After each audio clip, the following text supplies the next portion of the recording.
अक्रूर जी के रथ के साथ मथुरा की तरफ प्रस्थान कर गए। मार्ग में यमुना स्नान किया है अक्रूर जी ने और जो हुई डुबकी मारी। कन्हैया ने अपने नारायण रूप का दर्शन दिया यमुना जी में। अक्रूर जी ने दशावतार का बड़ा सुंदर स्तुति की है और आश्चर्यचकित हो गए। जो हमारे रथ पर बैठे हैं वे साक्षात नारायण हैं। मथुरा लेकर के पहुंचे, रथ से कूद पड़े कन्हैया ग्वाल बालन के पास। ऐसे ही भूमि पर बैठ गए। अक्रूर जी ने हाथ जोड़ा, हे भगवान आप हमारे महल पर चलें, आप पृथ्वी पर बैठने के योग्य नहीं हैं। नहीं नहीं, हमारे सखा यहाँ रहेंगे तो हम कैसे महल में रहेंगे, आपके महल में हम बाद में आएंगे। मथुरा बड़ी सुंदर सजी धजी है, महोत्सव हो रहा है। कन्हैया ने बाबा से कहा, बाबा बाबा मैं मथुरा को देखना चाहूँ, मथुरा भ्रमण करना चाहूँ। बाबा ने मना किया, देख लाला ये अपने वृंदावन धाम ना आए, ब्रजमंडल ना आए है, ये मथुरापुरी है। मथुरापुरी यहाँ के स्वामी महाराज कंस हैं, स्वभाव के बड़े उग्र हैं, उनके सैनिक भी बड़े उद्दंड हैं। कहीं तुम्हारे उनसे खटपट ना हो जाए, झगड़ा ना हो जाए। या के ताई कन्हैया घूमने की बात तो त्याग दो, छोड़ दो लाला। कन्हैया ने कहा है बाबा मैं तो घूमने जाऊं। अब बाबा बार बार मना करे, कन्हैया माने ना है। कन्हैया अपने बाल हटवा गए और जगत में 4 हठ विश्व प्रसिद्ध हैं। बाल हट, यदि बालक हट कर ले तो जो है माता पिता के द्वारा 4 से तमाचा क्यों न खाना पड़े, 4 से डंडे क्यों न पाना पड़े, लेकिन वह अपनी जिद को नहीं छोड़ता है, रोता रहेगा। क्योंकि बाला नाम रोदनम बलम, बच्चों का बल क्या है जानते हो, रोना ही उनका बल है। तो बच्चे रोते रहेंगे, मार खाएंगे, लेकिन जिस हट को पकड़ लिया उसको करके ही मानेंगे। योगियों का हट भी बड़ा विचित्र होता है। योगी हट कर लेते हैं तो चाहे प्राण चले जाएं अपने वचन से डिगते नहीं हैं। राज हट भी और विचित्र होता है। राजा किसी चीज का हट कर लेता है तो कोई कितना भी कुछ भी क्यों ना कहे, राजा भी हट को त्यागने वाला नहीं है। और छोटा सा उदाहरण आप लोगों को दे दे, मोदी जी ने हट करके अपना निर्णय ले लिया, ये पंजी और 1000 वाली नोट बंद कर दिया। आज से 4 साल पहले, 4 साल तो हो ही गए लगभग। आज तक विपक्ष कितना कोस रहा है, कितना लोगों को व्यवस्थाएं भई, कितने संकट हुए, कितने लोग उसमें बेचारे लाइन में लग के मर गए, लेकिन आज तक मोदी ने अपना हट त्यागा क्या। राजहट बड़ा विचित्र होता है सज्जनों। तो ये हट तो ठीक है, लेकिन बलुआ महाराज एक हट और होता है जो सबसे बड़ा है। कौन कौन? राजहट, योगी हट, बाल हट और चौथा जय जय। माताओं के पास वो शक्ति है, त्रिया हट, नारी हट। उस हट को त्रेता युग में कैकेयी माता ने धारण किया। बुआ जी आप वहाँ बैठ जाए, रास्ता में थोड़ा दिक्कत होगी, वहाँ पीछे बैठ जाए बलुआ जी के पास। अरे उधर दिखाई नहीं देगा तो कैसे, वहाँ बैठे, वहाँ आप वहाँ जाओ। बलुआ जी पीछे चले गए कुर्सी में, आप वहाँ जाओ। और इस प्रकार से ऐसा करो ना दीदी जी, आप दोनों लोग वहाँ अच्छे सामने, जितना पश्यन्ति सप्तमम सर्वे, 7वें ग्रह ज्यादा अच्छा देखते हैं। अच्छा तो कैकेयी माता ने त्रेता युग में अयोध्या में त्रिया हट को धारण किया। और तो अभी दीदी ने भी हट धारण कर लिया। व्यास कहते कहते तो मर जाओ नहीं हटेंगे, बोलो राधे राधे। यही है त्रिया हट। कहते कहते व्यास जी की गला सूख जाना चाहे कि दीदी जी एक बार नकार दें, ठीक है तो ठीक है व्यास, यही नहीं, वहां नहीं जाना तो नहीं जाना, बोलो राधे राधे। हाँ हाँ, अब कुछ भी हो इस प्रकार से सज्जनों ये हट भी बड़ा विचित्र होता है और इस हट के द्वारा स्त्रियां बड़े से बड़े राजा के भ्रूव जिम्भेण केवलम डिगा देती है। कन्हैया मचल गए, मैं जाऊंगा मथुरा देखने के ताई दाऊ की तरफ। नंदराय जी ने देखा, दाऊ तू बड़ो है, सयानो समझदार है, कन्हैया चंचल है, तू साथ में गोपन के साथ ले जा, तो कहीं ये काहू से झगड़ा ना करे, तू ध्यान रखियो। ठीक है बाबा।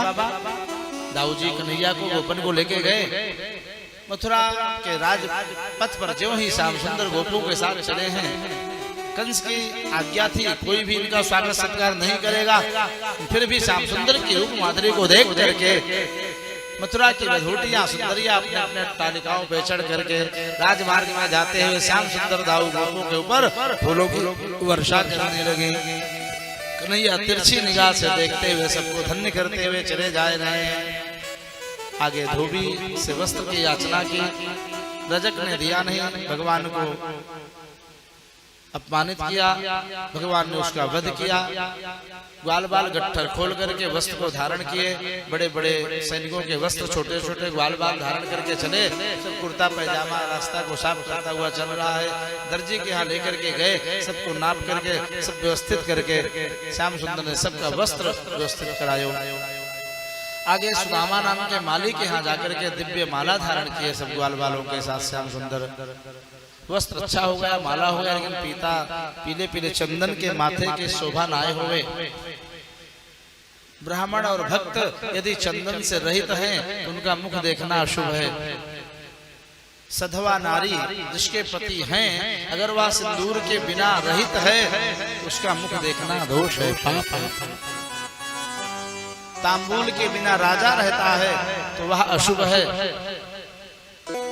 तांबूलेन बिना राजा, सिंदूरेण बिना नारी,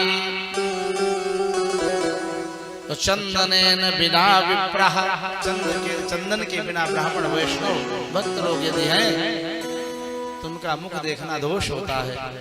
मधुमंगल ने सीदामा ने मनसुखा ने कन्हैया माता सुनो सुनो अच्छो नाय लगे लाला, बेइज्जती हो रही है। आगे देखा कि एक चौराहा है राजमार्ग पे और दूसरे मार्ग से एक कुबड़ी हाथ में स्वर्ण के पात्र में कटोरे में चंदन लेकर के और आगे आई और सीधे जाने लगी। लठिया लेकर ठुमका लगाते लगाते जा रही है। अत्यंत सुगंधित चंदन को जान करके मधुमंगल मनसुखा ने वहां से चंदन मांगे, उन्हें डंडा दिखाई दिया। कन्हैया से कहा, कन्हैया ने याचना की यदि हमको किसी से कुछ लेना है तो कैसे व्यवहार करें। ऐसा से ऐसा करो, यदि किसी के करने की इच्छा होगी तो भी वह नहीं करेगा। सम्मान सब चाहते हैं, उत्तमा मान इच्छन्ति, मान सम्मान प्रत्येक व्यक्ति भी चाहता है।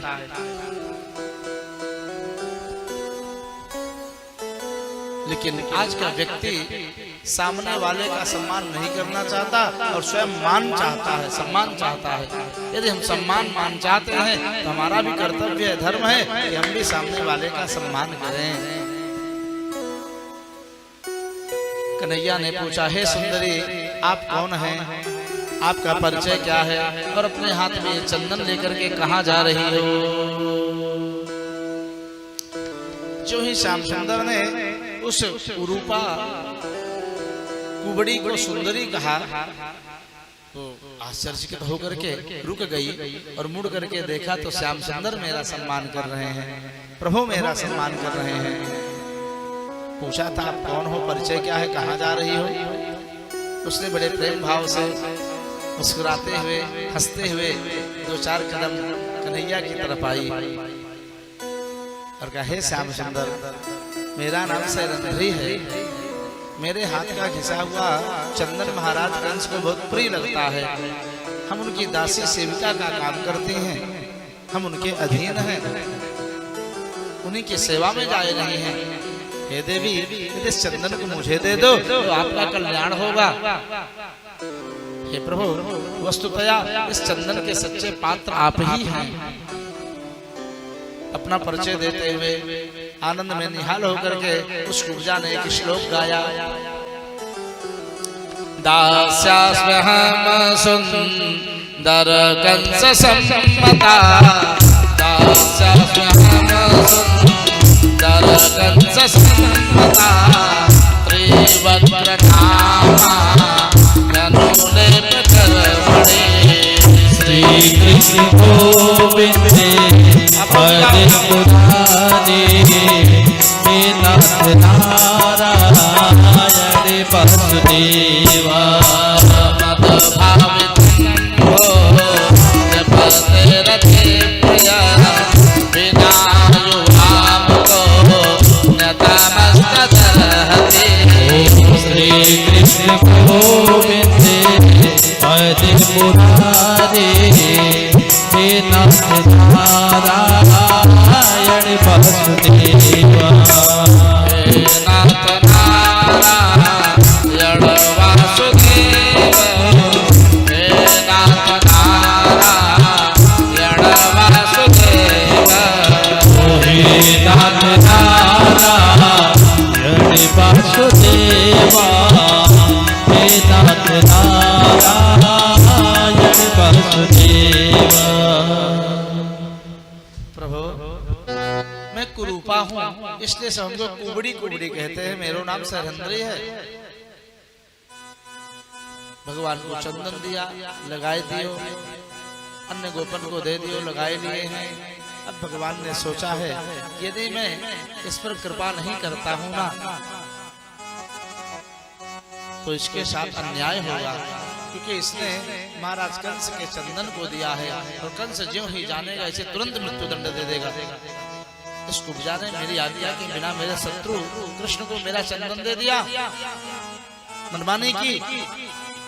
अब इसको कंस के भय से मुक्त करना चाहिए।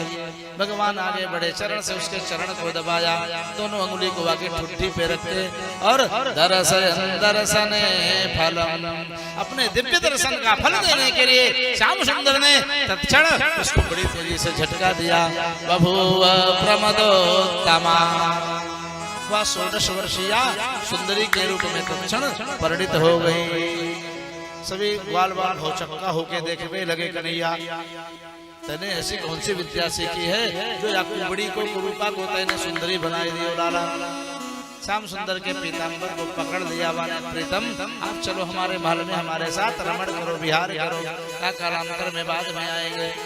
आगे भगवान गए और धनुष के रक्षक जो हैं उद्दंड उनका वध किया। धनुष को भंग करके भगवान लौट आए, रात्रि में शिविर में रहे और पुनः सुबह हुई।